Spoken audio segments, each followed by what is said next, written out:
So who taught you homiletics? All right now, Dr. Crawford.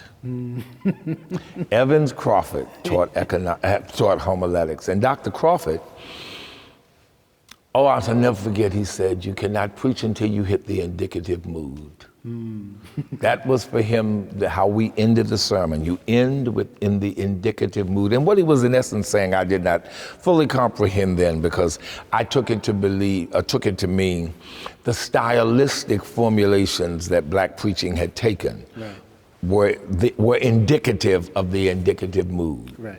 But that's not what he meant. And it took my personality to grow up to what his teaching had given me. And what he meant was, you can never end without hope.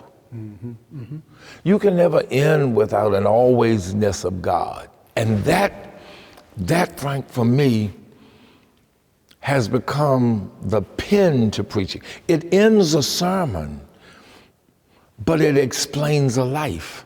You know, and what we do in our ministry efforts among people ends in the indicative mood, because so much of what we're doing is explanatory and trying to open eyes. But once those eyes are open, they're open to the eternal, to the everydayness of the indicative mood, that there's always a hope. Yeah.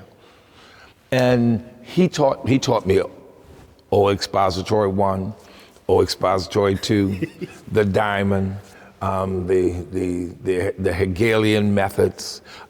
He taught all of those and said, you can never preach and just use one. Yeah. You have to see which is appropriate for how you want to present. Now that goes to my business training. Business training says, form follows function. So figure out what you're trying to do, and then look to see which methodology, which gives you the best way to do it.